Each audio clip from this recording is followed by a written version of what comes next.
What's up, everybody? My name's Andrew.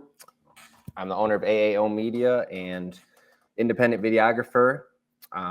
Today is episode number 9 of AAO Presents Behind the Lens. Today we're going to be talking about the fights of the year. We'll have top knockouts, top submissions, and overall fights of the year. And just like every week, we got a special guest on for you today. We have a commentator, judge. He's widely known in the combat sports world for his podcast, Knockouts and Three Counts. He has experience fighting himself with over 13 years of fight experience, and he's a purple belt in jiu-jitsu. I welcome to you, Kyle Collison. What up, though? This isn't Knockouts and Three Counts, but, I appreciate you having me on, man. Yeah, been around fighting quite a while at this point, making me feel a little old, but a lot of good stuff in 2024. Did I introduce my show as Knockouts and Three Counts? No, I was making a joke because anyone that watches Knockouts and Three Counts, which if you guys are new here, make sure you guys do that. We've definitely got some heat coming to you in 2025, but I'm just making a joke because I always open with the customary Detroit Open with the what up, though. So just being the smart ass. For sure. I try not to copy you because I watch your stuff and I said hello, hello, hello. And I'm like, wait, doesn't Kyle do that sometimes? It's okay. I kind of half-assed stole my open from one of the past guests of our show, Sirius XM host Dave LaGreca of Busted Open. His is welcome, but I took the Detroit special. Hey, whatever works, man. We're doing it. That's what matters. So today we're going to be talking about a lot of fight cards that have happened throughout the year, most that you probably either judged or called. We're going to start off here with the knockouts. First off, we have here at Lights Out 15, it was Fauzi Al-Sagir over Tate Gilman. And here we go.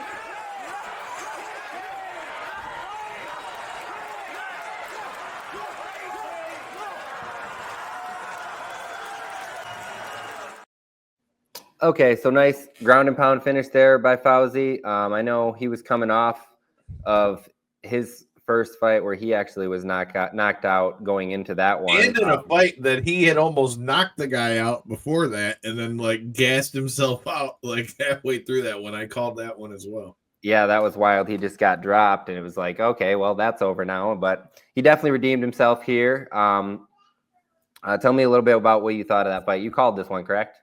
Yeah, I did. Shout out to Matt Frendo. Shout out to Lights Out.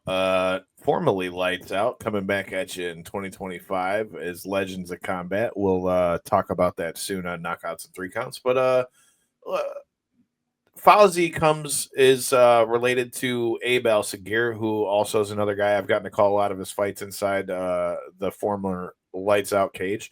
And, I mean, Abe is widely considered one of the next up, not just out of here in Michigan, but, one of the next up as far as prospects. So, I mean, he's got a good team with him. He's got a good support system with him with Detroit Jiu-Jitsu. And, Tate Gilman coming from a tough team like Deepwater Striking and stuff like that. Tough fight for him. I mean, a way for him to bounce back, though. I mean, to almost finish the guy in your first fight and then get finished to come back and get a TKO finish win is about as good as any way to really bounce back inside the cage. So, I mean, good job by him. He got the job done, got the finish. I mean, look, that means more money most of the time. So it's a good thing.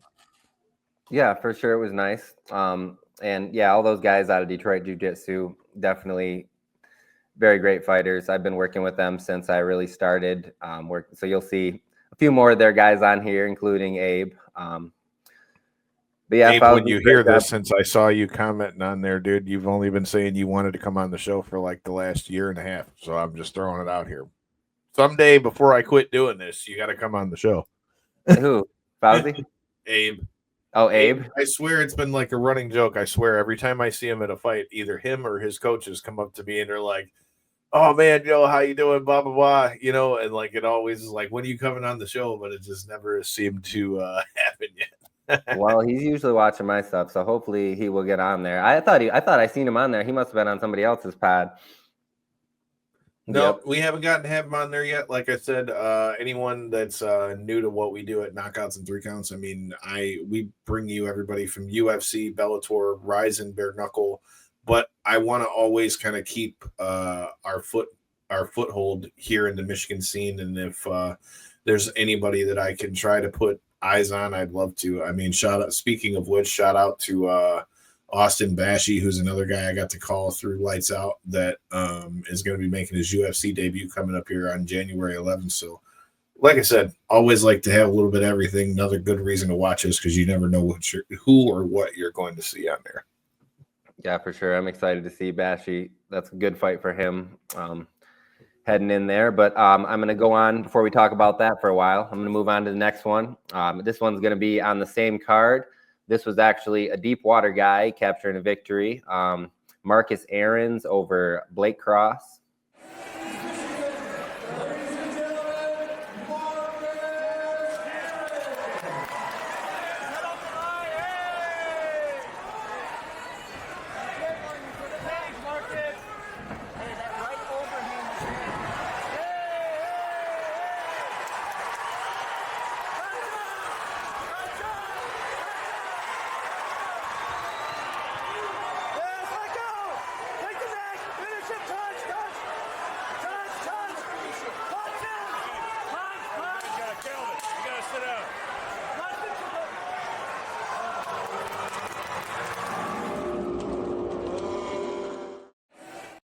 Right. So I'm a huge fan of this Marcus guy, only because I've been in deep water quite a few times filming in their gym and just seeing him train. He's a dog. So it's cool to see him go out there and do his thing. I thought this was a pretty good fight. What are your thoughts on it?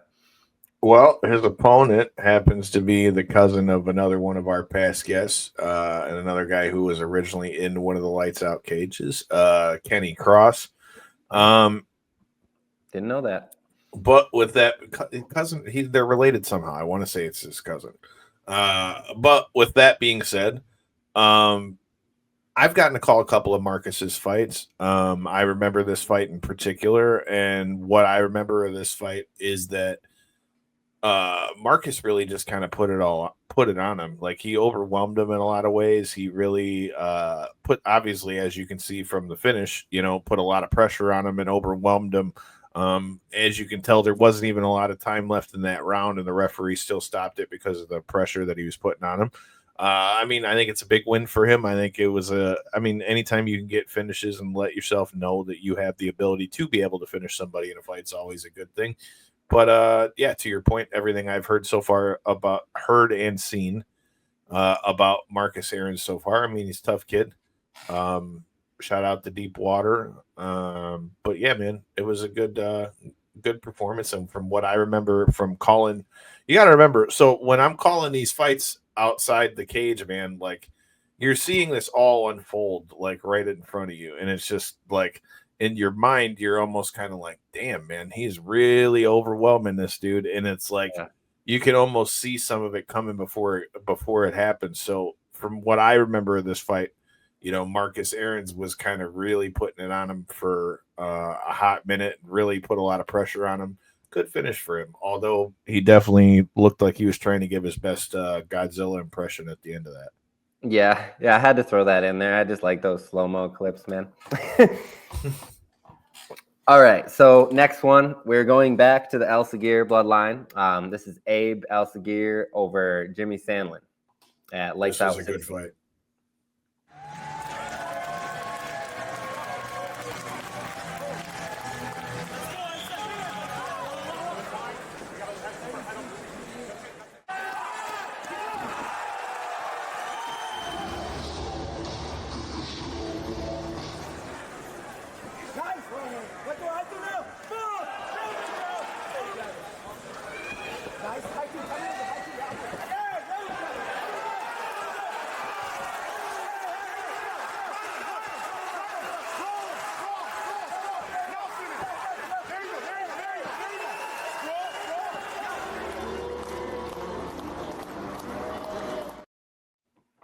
I love seeing that dude fight, man. and his coaches, they're just great. I can hear him over there, just 1-2 high 2, 1-2 high 2, and just right on the money. 2-3 times I think he hit that head kick. What do you think about that fight? I agree with a lot of what you said. I love the corner work that I hear a lot of times from Detroit Jiu-Jitsu, although there's been a lot of big name guys that have trained over there. Like I would say in 2024 and 2023, like they've really done a good job at being able to kind of like make themselves as a foothold in the MMA scene in Michigan, as it always kind of seems like every few years, like there's like a new top dog or a new gym that's really kind of seemed to step on the scene. Like we kind of go through different periods. You got Murcielago, who, has the likes of Chaos Williams, and Charles Johnson was coming through there. Mondo Gutierrez coming through there. A lot of people coming through there. But with that being said, Detroit Jiu-Jitsu has really put themselves on the map. They got a new beautiful facility. I've yet to get to go train there, but I've had a lot of guys on our show that have all fought for them. As I said when we were talking about Fauzi's fight, Abe had a great 2024 competing in Abu Dhabi as well. I remember this fight in particular because, again, I was on the call with the co-host of Knockouts and 3 Counts with me. Corey was on this one as well. But what I remember about this fight is I feel like Jimmy Sandlin was really Abe's one of his tougher tests that he's had so far. As you can see from the finish, Abe had to fight on his feet more than I feel like we have seen him do in a lot of his other fights, as his wrestling was really kind of able to overwhelm most of his opponents. I think in this fight, Jimmy Sandlin, who is a guy who I've seen him fight other places on Spectation Sports and things like that. I mean, tough guy. He's a vet, and he's scrappy. Like he doesn't quit. He's always continuing to throw something up, whether it's a submission or a punch or anything in the sort. I think those kind of fights are great for a guy like Abe, who's kind of on that cusp of like a Dana White Contender Series type fight or whatever. But for him to get a finish over a guy like that, where he's able to kind of showcase what he's really able to do, I think that was probably one of Abe's more impressive wins that he's had so far. Yeah, I agree with you. It definitely was a great all-around win for him and a great challenge for him going up. And I know he was recently, well, not too recently, signed with Dominance under, I'm going to chop up his name, Ali Alabadidiz. I couldn't say it if I tried. Abdelaziz. Abdelaziz, there you go. So that's definitely a big step for him, and I'm sure we'll see him sometime soon. I'm not sure if he's going to be fighting on Legends of Combat. But, well, I know he had gotten if I'm not mistaken, he got some kind of knee surgery. So if I'm not mistaken, he's healing right now. Yeah, I don't think he's going to be fighting until probably at least summerish. Right. But we'll see. Right on, but that was definitely a good fight. And we are going to move on to Clip MMA. I know you were at this one because you were right beside me for it. This one is going to be Lucas Armand over Juicy J Henderson. Oh, God. This one.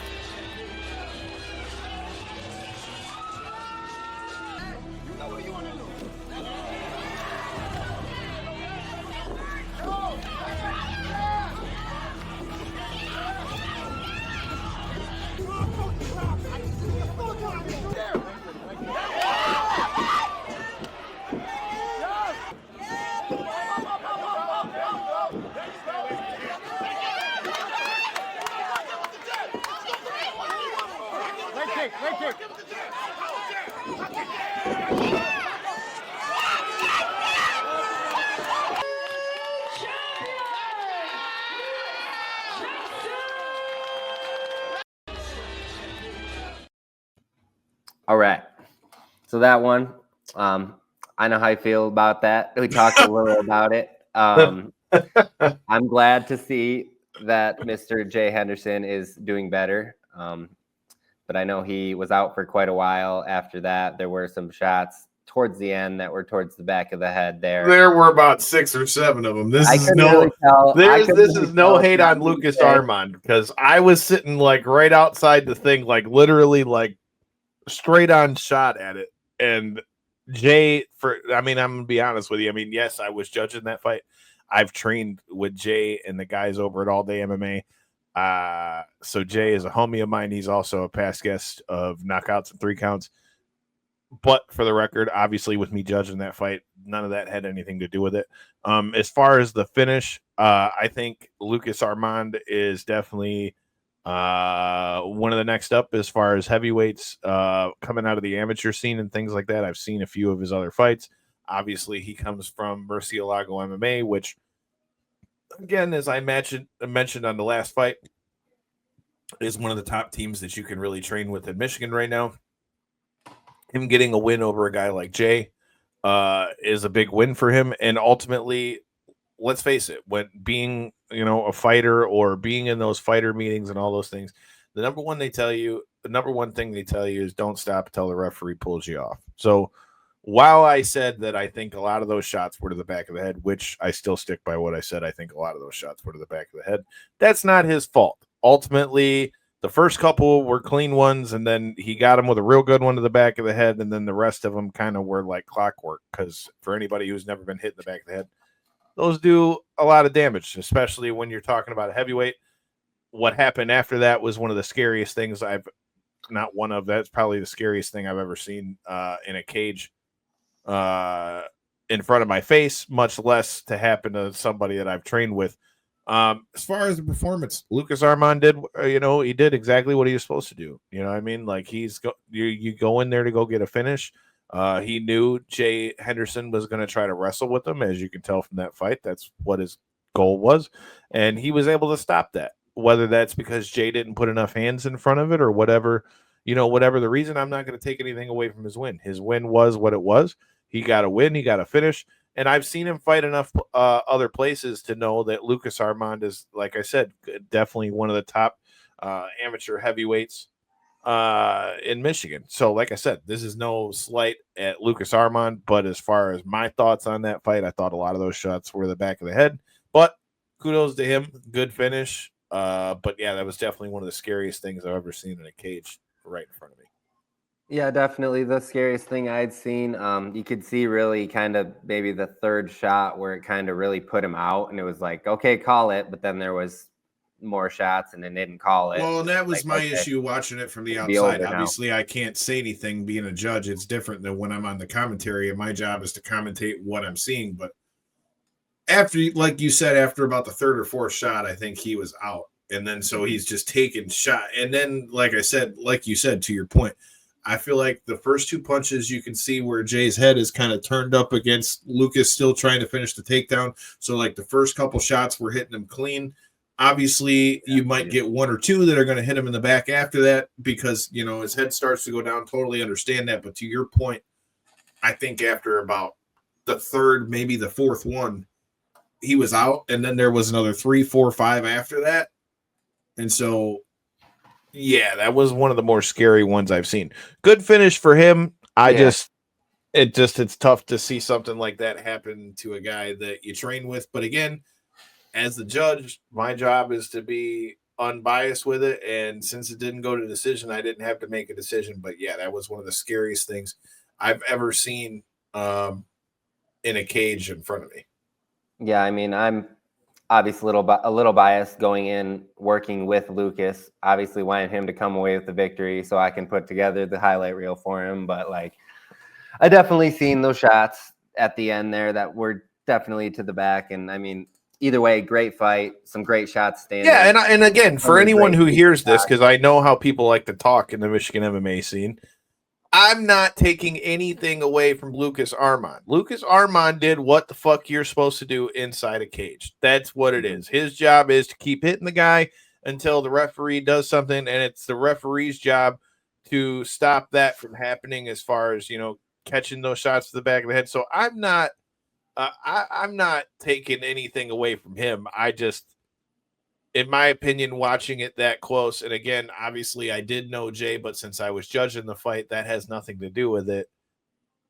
There were some shots that were definitely to the back of the head. But again, I don't fault Lucas Armand for that at all. I mean, I think it's a big finish for him. At the time, Jay was also being touted as one of the top amateurs that's coming out in the state as well.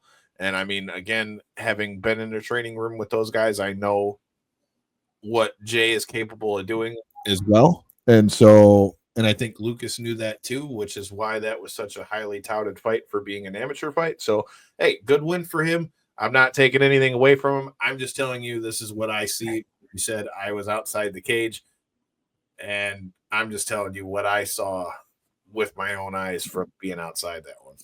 Yeah, same here. We're just talking about what we see here. So, I mean, like, I still included him on this list for a reason because I thought it was a great performance.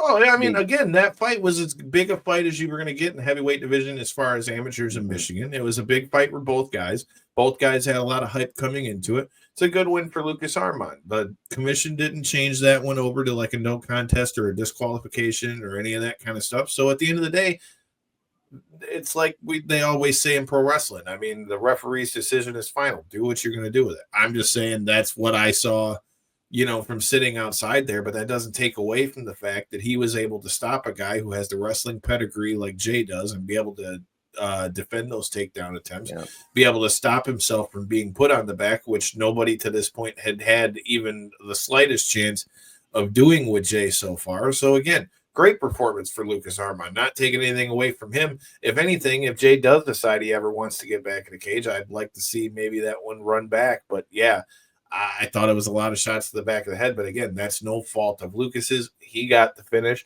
I think it was a big win for him, and especially at the time because of where Jay was ranked at the time and what he was touted to be as. So definitely a huge win for him, and I think it definitely helps him in the grand scheme of things as far as heavyweights in Michigan. Yeah, so definitely best wishes to Jay going ahead. I hope he's doing well. Is he back in training? Do you know? I know he's training, but I don't know if he's going to fight again. Right. Right on. So we will move on now. This next one here was at Big John's final round, way up in the I was UP. on the commentary for this one. I remember he being that one too.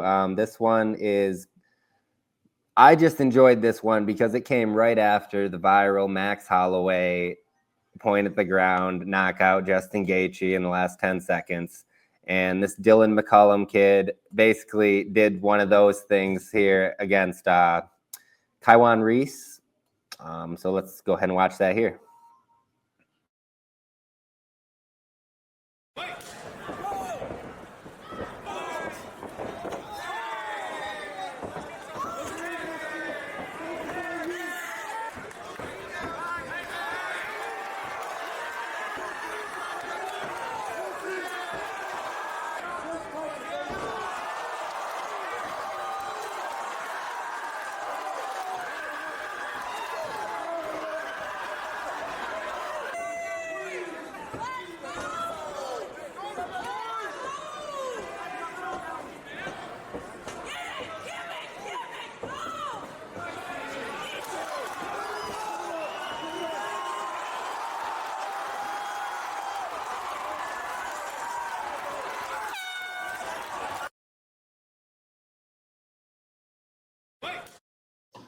Remember that fight? I do remember that fight. He reminds me of a guy in the UFC, Surrey City, man, with that hair. I don't know why. That's just that's That what blonde. I thought of. Yep, the blonde hair did it. I don't know if you know who I'm talking of out of the UFC, but with that said, I mean, dude, I remember that fight. It was a great performance for McCallum. He really, as you can see, even just in that clip, you know, he had multiple knockdowns. He did a good job of staying composed. He did a good job of, you know, not allowing himself to get too overzealous when he dropped him, you know, and getting caught in a submission, or if his opponent may have been better, you know, on the ground and getting taken down and giving his opponent time to try to, you know, recover or whatever the case. All in all, great performance for him. Put hands on him from start to finish from what I remember of that fight. And I mean, like you can see from the finish, I mean, he let his hands do the talking on that one. He landed hands, feet, knees, elbows. Great performance, great finish. Not really much more to say about that one, but that was definitely, out of the three we've seen so far, that was the most complete knockout. Yeah, for sure. It was right there at the end of the round, but he definitely put it on him. He was, from what I remember of that fight, he was putting it on him well before that. That wasn't just like the last 30 seconds. He had dropped him. Oh, yeah. Please try again. Shut up, Siri. Yeah, he definitely brought a lot of pressure on him. But yeah, that was a great fight. But definitely, it was cool right after seeing the Holloway knockout. That is still my knockout of the year by far. In the That UFC. one knockout of the year on Knockouts and 3 Counts as well. Make sure you go check out the knockouts. Yeah, I seen that you guys picked. I was like, that's got to be the one. It was just. I mean, dude, to do that, and then like that was what was so cool about it after the fact is like Max trying, like I've gotten to meet Max Holloway, and total sidebar, the guy is one of the coolest fucking people you'll ever meet.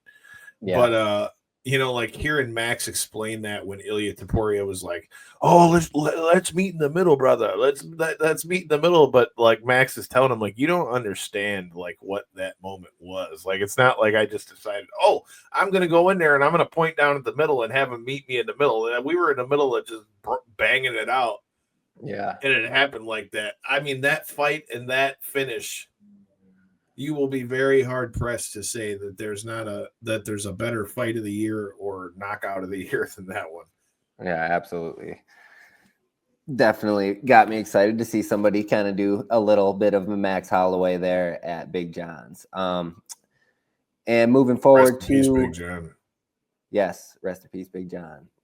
Moving forward to, we got here a show from, this is WXC 95. Or no, WXC 94. I have 2 Jake Wiggins ones. I might as well hit them back to back. Jake Wiggins fights out of deep water, and this one is against who was a hometown favorite, I remember, Jeff Bauman.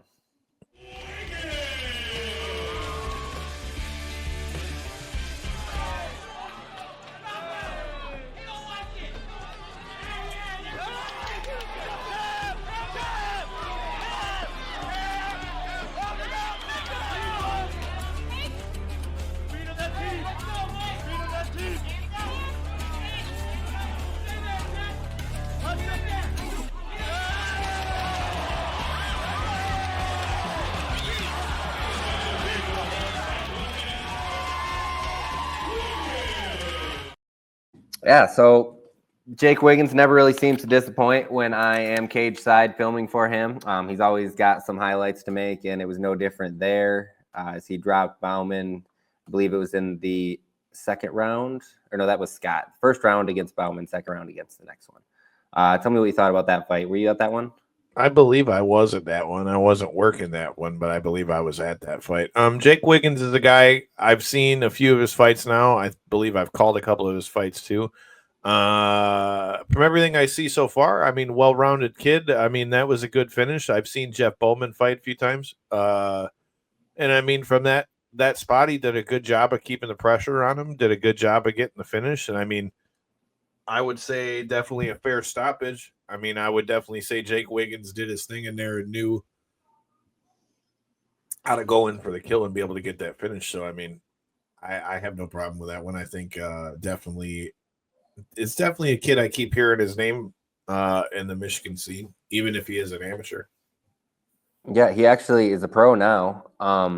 He's won his last 3 at WXC as a pro.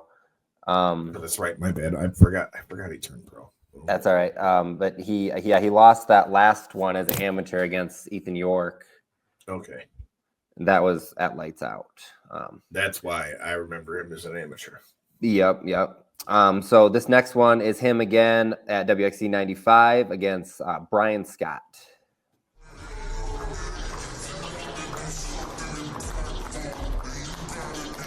Come on, capitalize on that. Yep. Yep, follow up. Yep. Set your feet. Yep. Right. Again, touch him. 1 to 2, find the blood. Yes. Touch him. Keep touching, champ. Take him. Short time, champ. Touch him. Cut it. Finish it.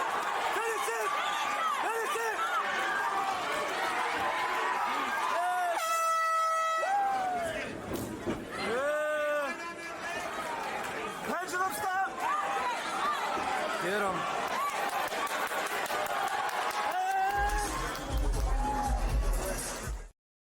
All right, so that one there definitely brutalized the leg a bit there in the first round. Probably if he had 5 more seconds on the clock, he would have ended it. Didn't really look like Brian Scott wanted to really come forward in the second round very much. He kind of tried, but he had a lot of pain going on in that leg. Tell me what you think about that fight. Well, dude, number one, I like the fact that he brutalized the leg. Like, shout out to Jose Aldo. I mean, the fight with him and Uriah Faber is still one of the nastiest finishes I've ever seen, and that's just because Uriah Faber couldn't fucking walk by the end of it. So I love the fact that he used the leg kicks in there. Second of all, I want to know what Byron Scott was. Brian or Byron? It was a Brian or Byron? I think it's Brian. Okay, Brian Scott. I want to know what the fuck he was thinking with those shorts. That's what I want to know. They look like the old school Orlando Magic shorts that he just like cut up the sides, and I like so I'm a fan of the old school, like the boxing trunks that look like the Warrior skirt. Like I always thought those look badass. I don't know what I was seeing with those shorts, but yeah, as far as the finish, I love the leg kicks. I think with the leg kicks that he had already landed, I'd like to your point. I don't think that fight would have lasted much longer than that. But I love to see people when they're striking, utilize all your weapons, whether that's leg kicks, knees, elbows, punches.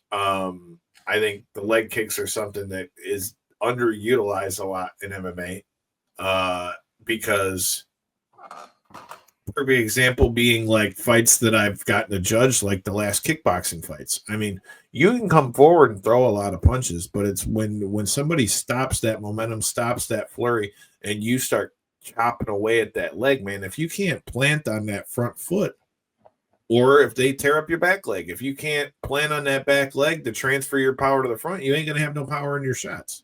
Yeah. You chop a tree out, you chop a tree down. How do you do that? You chop somebody out at the legs. I think the second finish to me was more devastating than the first one. I think that was a more complete finish, but yeah, that one was nasty. Yeah, absolutely, man. I've just could tell since like just from watching so many UFC cards over the years, like how devastating and how powerful it is to just utilize the leg kick throughout a fight. I mean, Alex Pereira does it himself. I mean, everybody does it if they're doing it right, basically. Jama. All right. So as far as knockouts go, I only have 2 more. One is a head kick here from Two Piece Promotions. This is one Oliver Lice over Jalen Carter.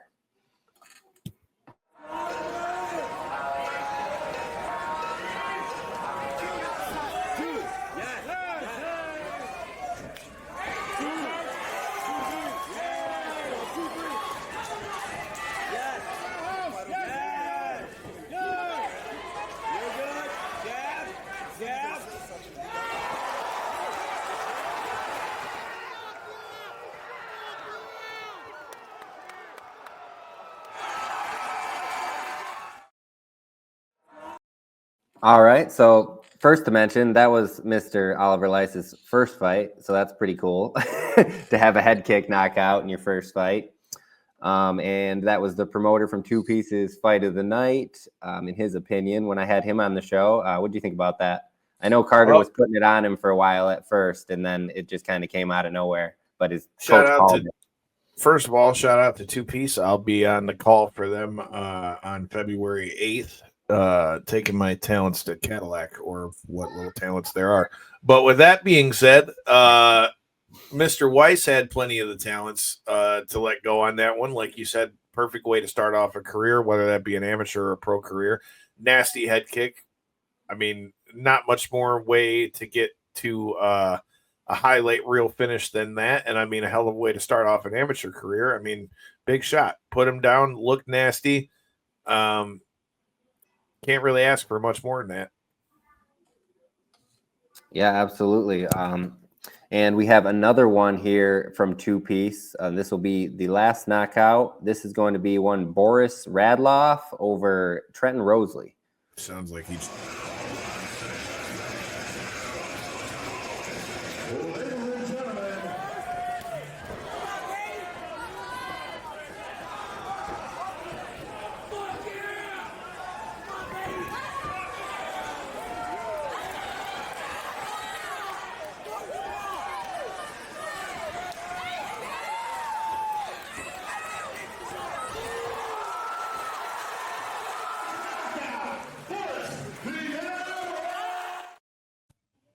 All right, so Boris, that was actually his first fight as well. He put on a great show, channeling his inner Roman Reigns there with the Superman punch attempt that actually actually hit. Tell me what you thought about that one. Well, first of all, if there's something I hope that we can change in 2025, this is something that I've been bitching about since like 2006. I've never been a fan of the guys who fight in their boxers and shit. Like, can we not like at least get some compression shorts or like some real shorts, even if you go buy the fucking tap out ones? But hey, that's just me. Listen, I didn't even notice it. Now that you say that, I Oh. just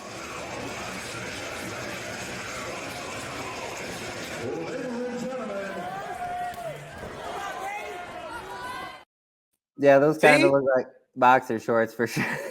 those don't just look like boxer shorts, dog. They are boxer shorts. Yeah, I'm they're- just glad that he wasn't wearing the AAO Media ones that I got to see when they were walking up into the cage. That was a Yeah. much better view than the view I had looking through the door.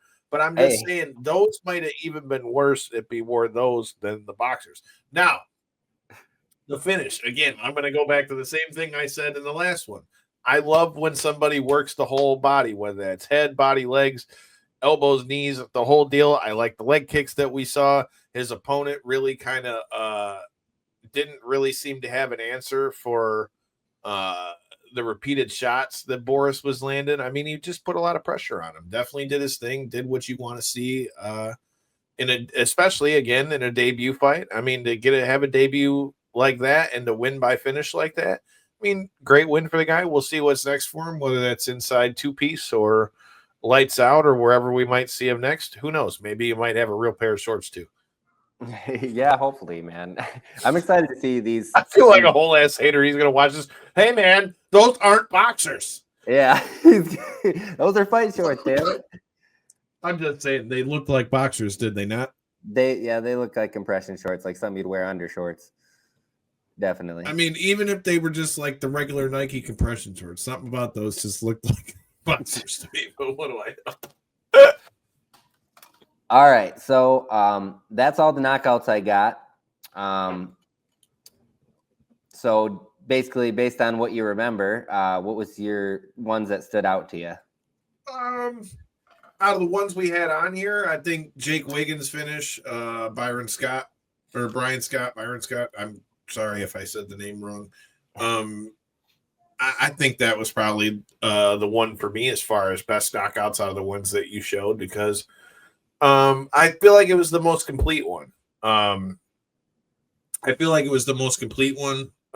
of them. I like that he was able to land a leg shot, land the leg kicks, and like you said, he was already really damaged at the end of the first round. If it wasn't going to be that one, I would say the Abel Sagir one would have been my pick. But being on the call for that one and kind of knowing more about how that fight went, not that it went necessarily so much longer than the Jake Wiggins fight, but I just feel like Jimmy Sandlin had, from what I saw, Jimmy Sandlin had a lot more back and forth with Abe in that fight because Jimmy was real tough in the beginning of that fight from what I remember. And so for the way that he was able to kind of dominate things from start to finish, I would say the Jake Wiggins one with the leg kicks. Yeah, I'm right there with you. I had the Wiggins and then Sandlin, and then I had the Armand over Henderson one as my number 3. It's that straight jab, just that knockdown, the straight cross there that kind of knocked him down. That was pretty nice shot there. But yeah, Wiggins, I'm excited to see him fight. I know Night of Champions, January 17th for WXC. He was wanting to fight, but apparently they can't find anybody to fight him. So if you're watching this and you know a pro, what is he? I don't even know his weight class, man. Don't remember off the top of my head, to be Look up honest. WXC, they need fighters. I feel Okay, like that so seems to be a problem with a lot of the top matchups. yeah. All right, so that was it for the knockouts, top knockouts of the year behind the AAO Media lens. We're going to move forward here to submissions.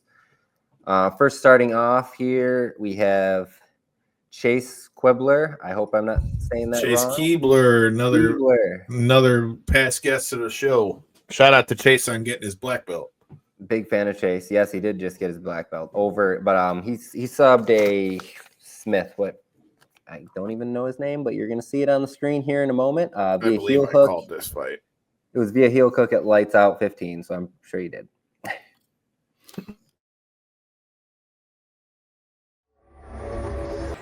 got 3:55 left, lots of time. Yep. Don't rush the transition. Knees, where's my knees? Remember the body knees? There you go, a little harder. Come on, baby, put some on. We're at 140, Chase. Yes. 2 minutes. Hey! Overhead, you're right hook! Yes.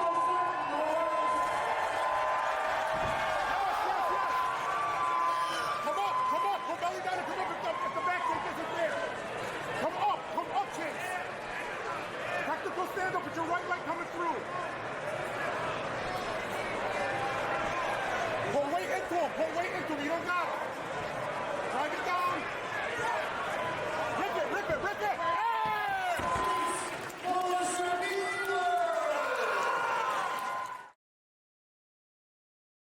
So that was a great win there for Chase. I know he's another Detroit Jiu-Jitsu guy, and I believe he will be fighting here February 1st. I'm not sure, but I'm seeing hints of that on Instagram if it hasn't been dropped yet. Tell me what you thought about that fight. Chase is the guy that I've also trained with a ton. I've gotten to roll with him a bunch. He's also a past guest of Knockouts and 3 Counts as well. I did call that fight. Aaron Beat 'em Up Smith is also another guy that I've judged his fights. He's never been on Knockouts and 3 Counts, but I've judged his fights and commentated his fights. Matter of fact, I judged one of his fights when he won the kickboxing title for Clip. But with that being said, I mean, I think we've already talked about it with the team that they have over there at Detroit Jiu-Jitsu. I mean, Chase ripping that leg. I mean, the innovation of the leg lock game in MMA from like when I first started coming around and being around jiu-jitsu and things like that to what we're seeing now. Like back in the day, you used to see guys like Husamar Palhares, who, you know, they just said is going to be on that new GFL or whatever, who was just ripping everybody's legs off and, you know, got disqualified for that. Now leg locks seem to be more of a viable and more highly used submission inside the MMA game. Good job by Chase, especially against a guy like Aaron Smith, who is a veteran, and most of the time a lot of his fights end up striking, and I mean that kind of in a lot of ways took the bullets out of his gun. Big win, nice finish on the heel hook, and you know, again, shout out to him on his black belt. Yeah, absolutely, man. I'm looking forward to see him competing again this year. I know he took some time where he moved down to, I believe, South Carolina. But I know he was back here to watch his boy win a championship, and I believe he's going to be competing. So moving on, these next two are going to be deep water guys that fought. Actually, these ones are in Ohio for Cage Thunder 28. This first one's going to be Robert Gidron over KO Butler.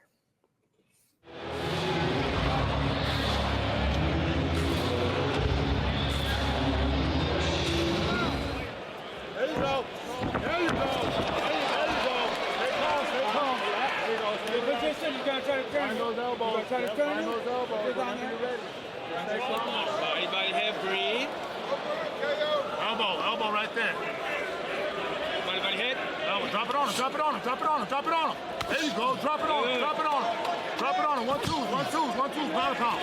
Keep it sipping on him, let's go. Oh yeah! Work. Straight in nose, out through your mouth and work. It's your turn. Seek it. Put your hand in the middle of the chest.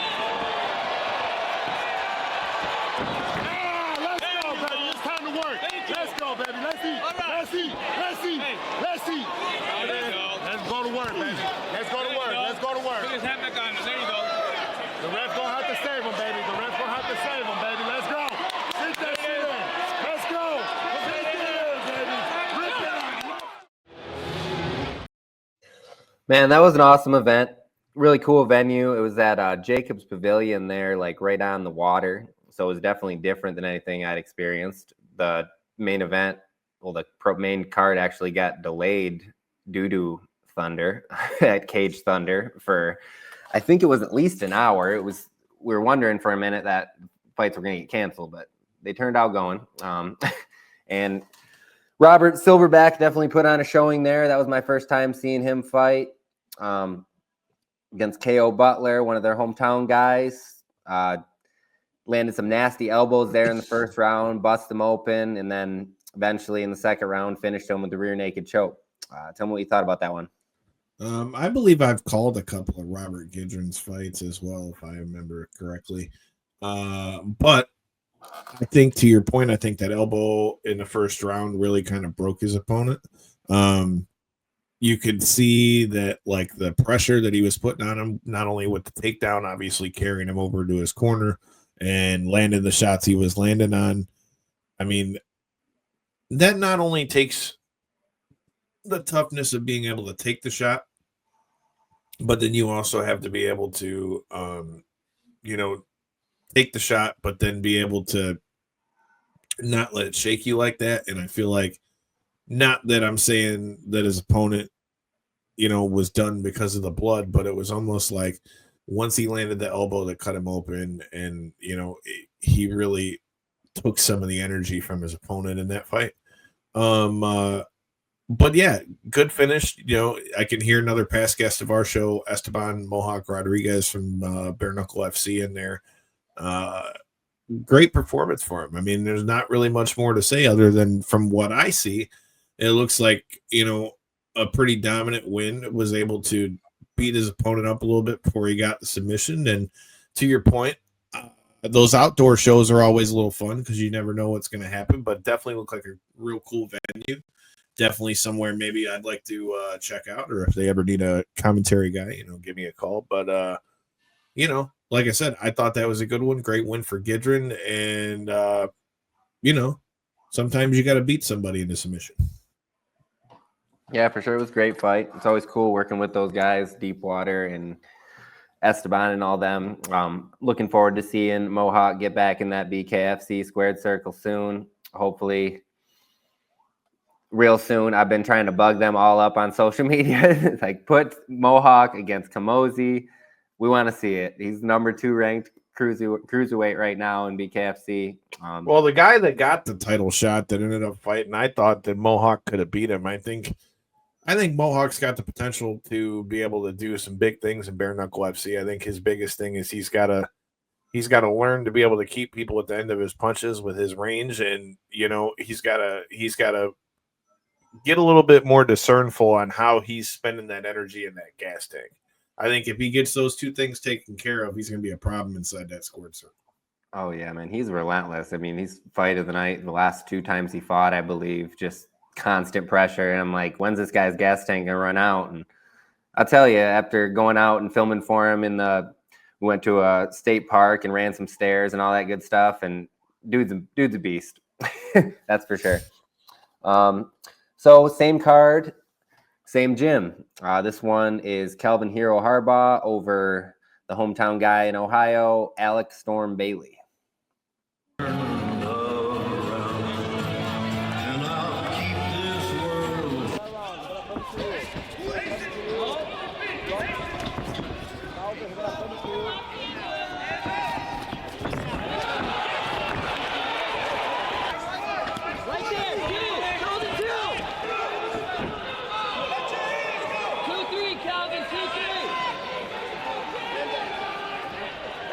Take him down, let's go. Take him down, Calvin. Double leg ahead. Let's go.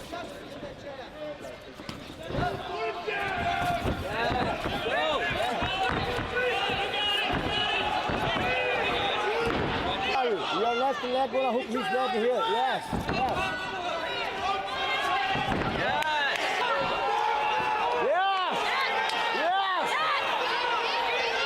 Wait, first, here. Beat him up. Elbows. Yes, hook. Now let's go. Surgery the shoulder. Yes, shoulder. Yeah, what I told you.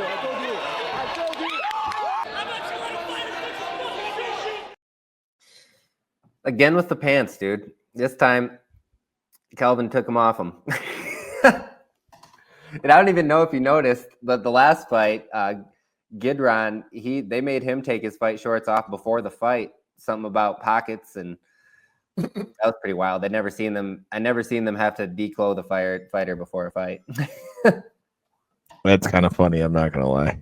But yeah, Harbaugh, you can clearly see Alec Bailey's more of a striker in this one. I think he's an ATT guy, actually. I may be incorrect on that, but I know he was one of those bigger teams. But he was throwing a lot of shots there, from the question mark kick to the spinning kick. And then Harbaugh eventually finished him with the rear naked, showing his grappling skills. Tell me what you thought about that one. I mean, I think that was a good performance from Calvin. I mean, obviously the kid was landing a lot of tough shots on him prior to that. But I think he did a good job of weathering the storm. You know, I like the instruction that I hear from the corner in there, you know, really kind of coached him through it step by step. I think it's a good job of showing like his adversity and how he's able to overcome that. I mean, good win for him, and then a good win for him, and a good stage and a good platform. Like, again, like I said, that looks like it was a fun fight. A lot of people there. I mean, good win for him, especially to be able to come from out of town and be able to get that win. Yeah, definitely. He was the main event of that card. So definitely was hearing the boos rain down on him. But it seems like every time I'm in his corner, there be boos raining down on him. He plays the heel card quite a lot, whether it be Michigan or Ohio. But as long as he's putting on the performances, getting those victories, then he'll shut the haters up.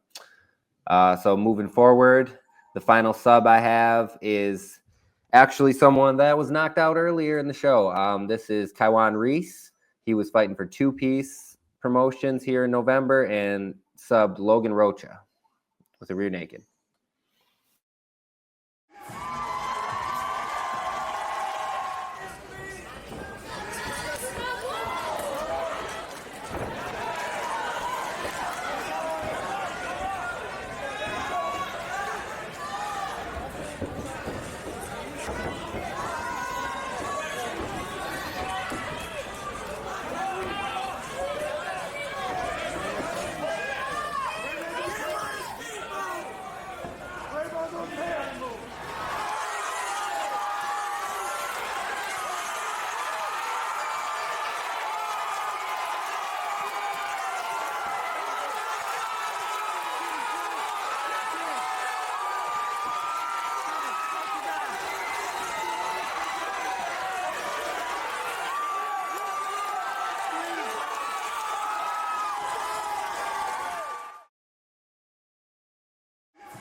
Nice to see Reese get one back there with rear naked after his falling there at Big John's against McCullum. But he did a great job in that one, kind of weathering that top position that Rocha had.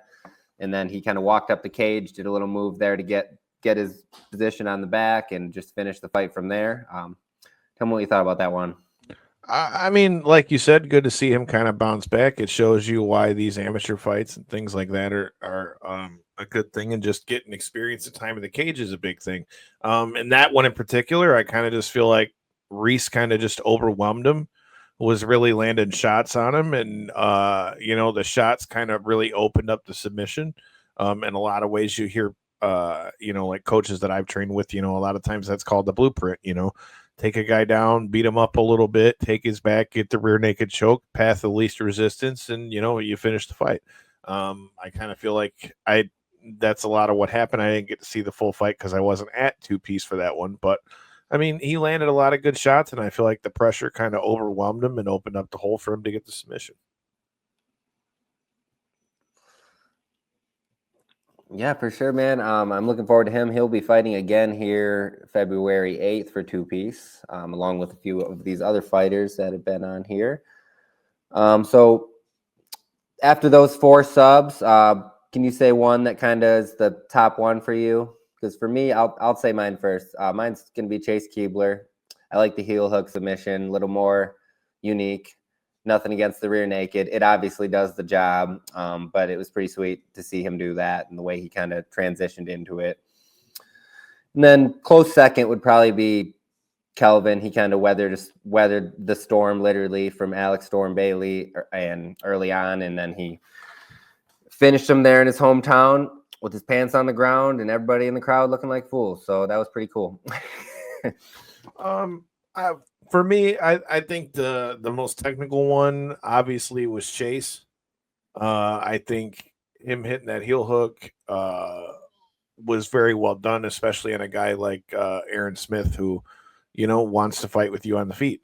As far as grittier finish, I think Calvin's finish like that, as I said, when we watched that one with him taking the damage and then coming back and getting the finish like that, I think he might have had the more dramatic finish. I think the most technical one out of all of them would be Chase, but I would say overall feel and submission and things like that, given the fact that he took damage like that, I would say Calvin. So those would be the ones that I liked out of those. Amen. For an expert and a noob, I think I'm doing pretty good on picks because I picked the same one. So, all right. So we got through that. We're about an hour in here. I appreciate you giving me this time today. Hopefully that the fight fans will enjoy this. Now we do have 3 more fights. These are my fight of the year candidates from 2024. Now these ones we're going to do a little different, kind of play them while commenting on them along the way. And in about 15 short minutes, we will be done. Sound good to you? Here we go. This one, first off, this is going to be the Big John's final round fight of Nick Moore over Brock Pinder. Nick Moore was fighting for a title in this fight. I'll go ahead and watch it.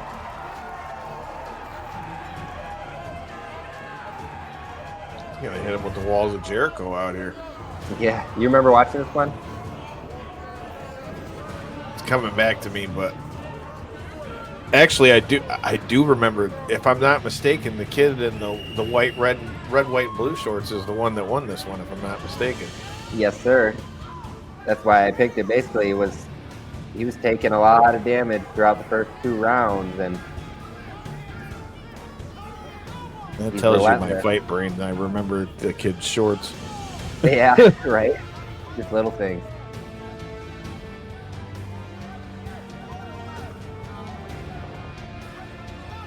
Yeah, I think here at the end of this round, I believe he rolled him over. He's fighting from the bottom.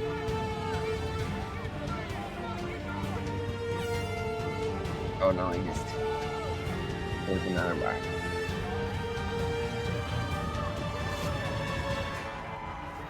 Definitely saw a lot of different fighters up there from Canada. There's the rollover. That I was right. He was taking a lot of shots, and then to finish the fight like that. Yeah, man, that was awesome. Got him with the nasty mounted triangle and the teabag choke. Yeah, man, that was sweet for sure. Yeah, there's a lot of Canadians up there. It was a good card for sure. That was with the comeback. That's definitely was the reason I chose that one. Able to go the whole 15 minutes, win a title, and move on. Definitely was a good fight. Definitely was a way to weather the storm and lets him know that he can stick in there through some adversity. I remember that fight. That was a real good fight. Absolutely. Now this next one, this one's at Clip, August 23rd. This was Adam Kerr versus Anthony Michael.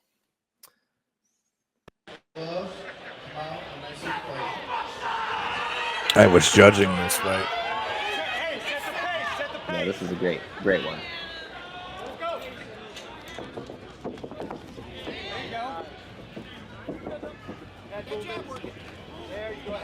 You got 2 high-level teams in this one, too. You got Adam Kerr coming out of Murcielago, and then Anthony Michael, who is a guy I've seen around here a lot, but I know he's training at American Top Team these days. Yep.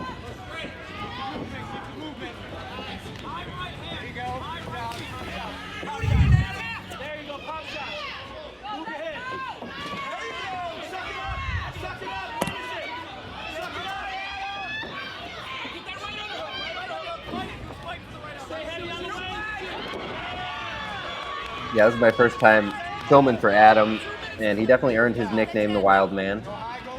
He's wild. This was one of the there, better man. performances I've seen from Adam Kerr inside the cage. I've heard his name thrown around for a few fights coming up, but I knew this one would be a tough one against Anthony Michael, but he definitely stepped up to the plate on this one. 120 left side, 120 left side, 120 left side, 232, 120 lead side.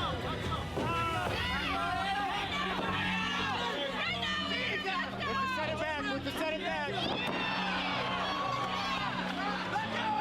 that pressure. Short 8. Light work there. Short 8. There you go. Keep doing that. Adam, reverse trip. Keep doing that. Short 8. 220.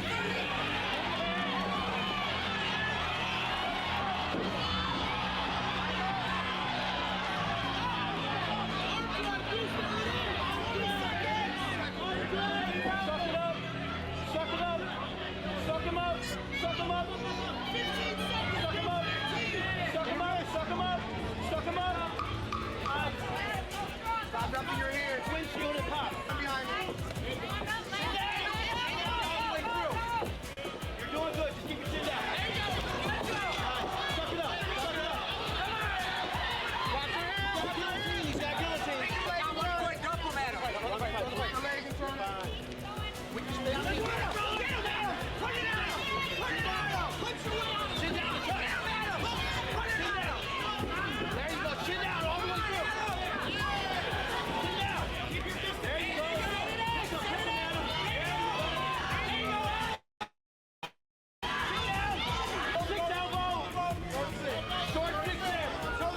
Tell you what, both these guys can take a shot. It was back and forth, but I mean, I was really surprised with the damage that Adam Kerr put on him because, again, I've seen Anthony Michael throw a lot of stuff. When he was being offensive, he was really doing well, but I mean, Adam Kerr's pressure really was what made that fight. Oh, yeah.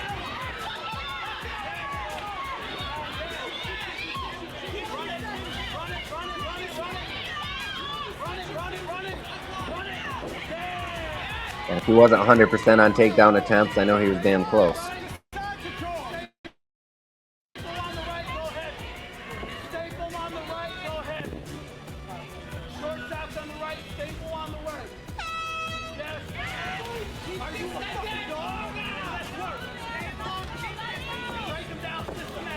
Gotta love the Mercy guys in the corner.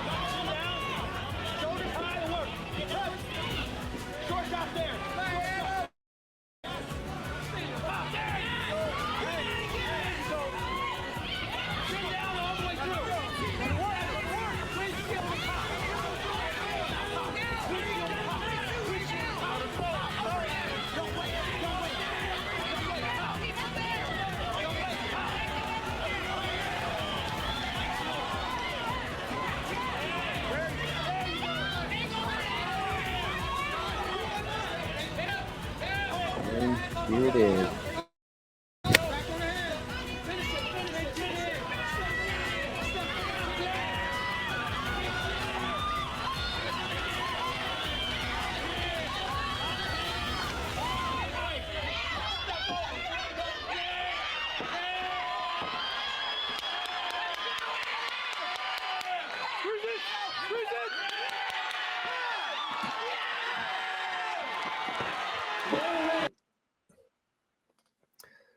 So that was an awesome fight, for sure. Damn near about 13 and a half minutes of straight war. Sorry for the quick interruption. It's all good. But yeah, I mean, the Wild Man showed that he was the Wild Man indeed. Taking out. He had relentless pressure in that fight. Michael, relentless pressure, right? And they were both taking some shots. I know Adam was beat up afterwards, but he said, damn, that guy was tough. What do you think about that one? Tough ass fight. I mean, again, a full performance from Adam, but Adam really was kind of putting pressure on him for a good portion of that fight. I think Anthony Michael is a tough ass fighter too. I mean, I've seen him fight a bunch. I think it was a good fight for both the guys. But I think that was a really gritty win for Adam Kerr, though. Really good way to keep pressure on somebody, weather a little bit of adversity. Overall, great performance. Man, it's unfortunate how his next fight went here at 2-piece. Quick eye poke to Eric Vo within right in the beginning of the fight. Completely inadvertent, but shit happens. But I'm looking forward to seeing him fight again. So our final fight of the year, this one is Oceans back November 16th. This one is Lucas Armand versus Jonathan Martin. This is a great fight. This is Lucas's pro debut.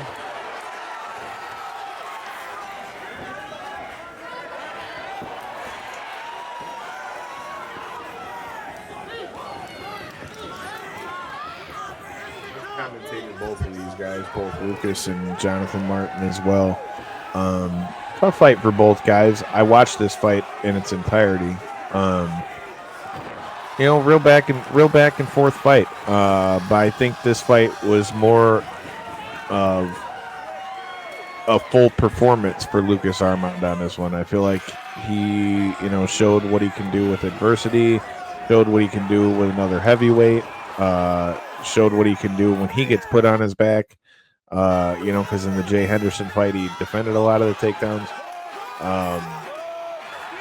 I thought it was a much better performance for him than the last fight. But like you said, great way for him to do his thing in his pro debut.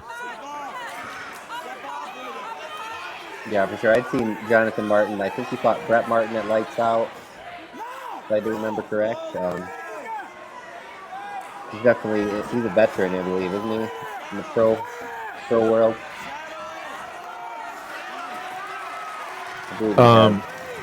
Dude, Jonathan Martin's fought a bunch of people.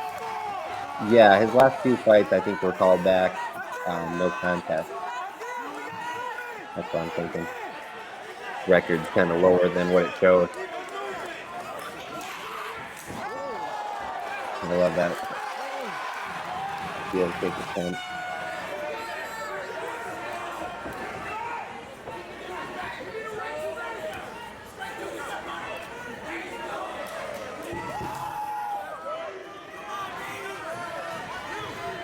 Now Lucas is fighting a guy here February 8th who I believe is a bit in weight.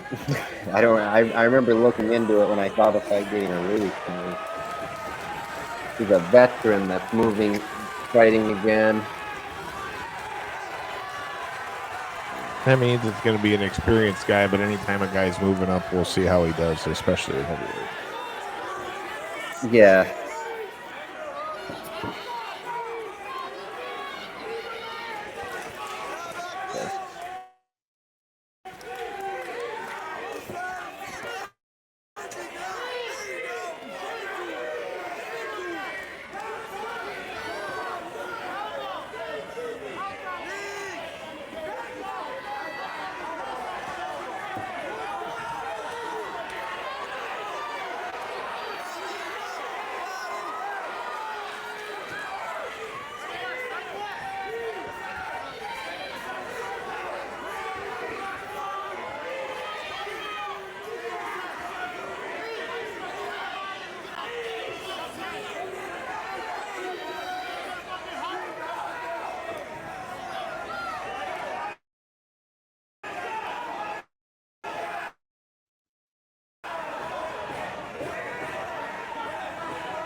Yeah, I mean, Armand was able to defend basically throwing at him,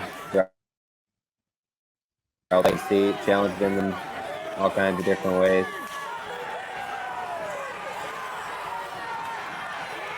Well, that's why I say I feel like this is a more complete performance for him because, you know, in the last one he was able to defend Jay's takedown. This one he got put on his back a few times. Yep.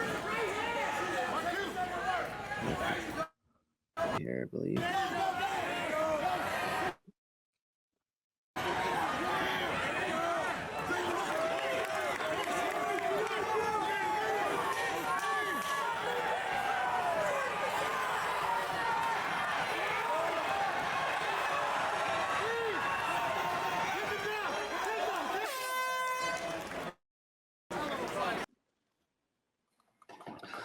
Another great fight. Went the distance. Lucas ended up winning that via unanimous decision. Great challenge for him moving up. I'm looking forward to seeing what he can do in the future. Really lengthy heavyweight. They're like any heavyweight, but he's kind of really rounding out his game, his ground game with Mercy up there and working with Kuhn MMA and just getting much better overall on that one, besides what we spoke about already. I mean, I think it was definitely, like I said, I think it was a much fuller performance for him. He got to display more of his skills. He got to kind of show what he can do under some adversity. Definitely a good performance for him. Yeah, he's going to be fighting Chris Cameron. I don't know if you've heard of him, but that's his opponent here. Yeah, he has a 3-1 record, but I remember I looked him up and he was fighting at a much lighter weight. So we shall see how that goes out for him. I know you'll be at those fights. So out of those 3 fights, what would your AAO Media Fight of the Year be? The Big John's fight, 100%. That comeback? Yep, 100%. Yeah, that was sweet. That was sweet. My man was getting rocked on, and then to win by submission like that, that was fight of the night or fight of the year for me. Out of the ones that are on here, Yeah, just the overall performance to be able to come back, the whole thing would be the one. Like, I mean, Adam's performance was great, but I mean, realistically, Adam was really in control for most of that fight. I think the fact that my man had to come back from like the brink of defeat and getting beat up like he was to have a finish like he did, to me that was the fight for me. Yeah, it was epic, man, for sure. I had to put him together a video on the house all year, but I had to because the story of that was just sweet. I seen him backstage, got a cool shot of him. It was like, okay, this all coming together. This kid deserves a nice video. Definitely a great fight. And I have one more. This is my honorable mention. I know this is not MMA related, but it is fight related. Here we have Cam Hofstetter KOing the Grinch and his opponent. Put him out here. All right.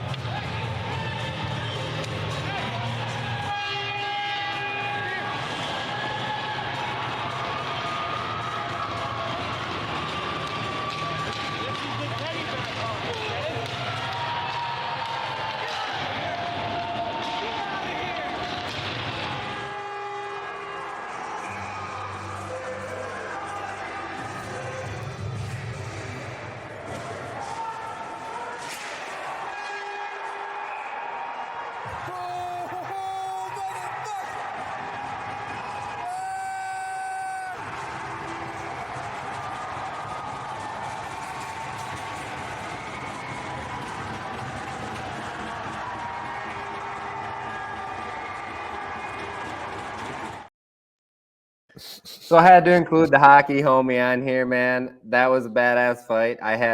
That was the night after I went to Clip, and I was like, I fight that will be better than, and that was definitely one of them. Cam has MMA experience, so he loves to fight, and it happened to be his birthday that night, and he broke his hand on the guy's head. He came back and scored 2 goals, got himself a Gordie Howe hat trick.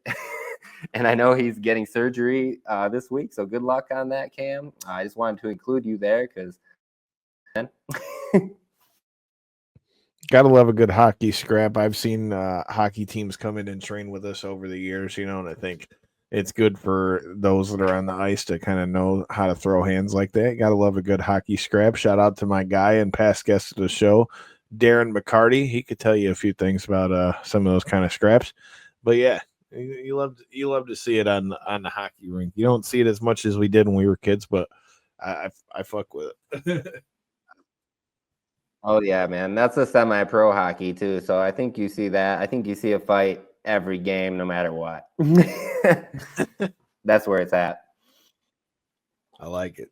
All right, man. Well, that is all I got. I appreciate you sticking around for me damn near all day, it feels like. Hope you enjoy the rest of your weekend. And next week with another guest, probably someone that will be fighting here soon, January 17th on WXC. That is not confirmed, but we shall see. Once again, nice having you. Guys, go check out Knockouts and 3 Counts here on Facebook, YouTube, all the platforms. I'm sure that it's on more. Do you have any other shout outs, Kyle, towards your podcast? Yeah, man. Shout out to our sponsors this year, Mitten Muay Thai. Shout out to everybody that listens to the show. You can also catch us on bodyslam.net. You can also catch us on millions.co. Shout out to Matt Whitaker and Bruce Buffer for having us on there. You can hear me on the call for most of the formerly Lights Out, now Legends of Combat shows. You can also hear me for Mitten Muay Thai February 22nd as well. I also will be on the next 2-piece commentary as well. So if you guys are there and see me there, come by, say what's up. But you can check out Knockouts and 3 Counts usually every Tuesday and Thursday, 9 p.m. Eastern on our Facebook, YouTube, all those. And then it's also available on all the podcast platforms in post. We just did our year-end awards for combat sports and pro wrestling. Feel free to go check that out. Me, Corey, and J-Bone handled the combat sports side of things. I was joined by TK Trinidad and my buddy, the councilman, Will Farrow from Women's Wrestling Talk for the pro wrestling side of things.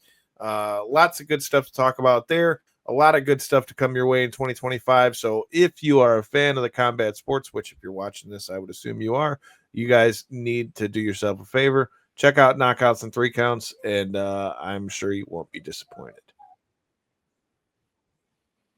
Yeah, I definitely recommend you guys go over there and check that out. I checked out that best of episode for MMA. It was sweet, definitely. You're going to see Appreciate it. A lot more fights than what you see on here, bigger fights, you should say.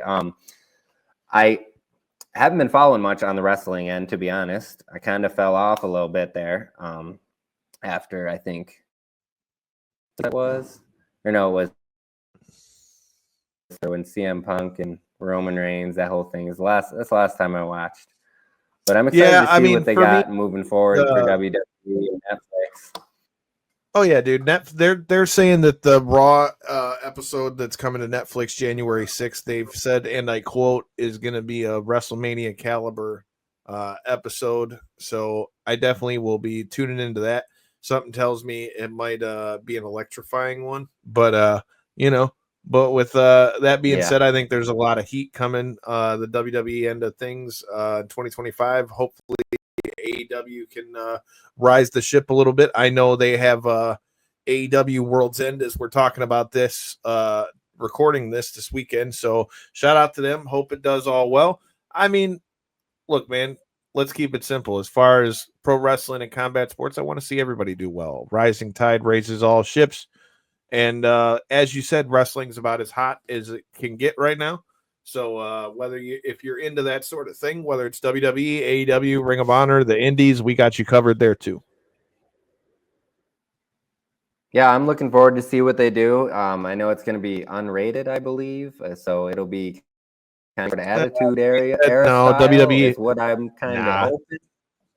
WWE already came out and said WWE already came out and said that they I think there might be a little bit more leeway, but they're definitely still going to be geared towards families and things of that nature. Like Triple H should come out and kind of That's good. brought that down a little bit. My big thing is I just hope that they get the streaming thing all together before they go to Raw, because between what we've seen from the Tyson's fights, the football games that were on Christmas, let me tell you, wrestling fans can bitch a lot. So if they don't get that together by the time Raw's on there, they could have a lot of bitching on their hands.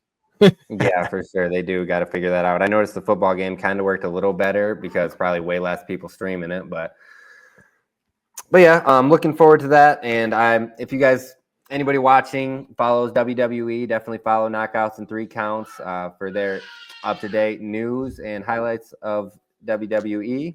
Once again, it was nice having you here, Kyle. Talking to you. I look forward to working with you at the coming cards this coming 2025. I'm sure I'll see you plenty. And until then, I'll see you guys next time. Peace.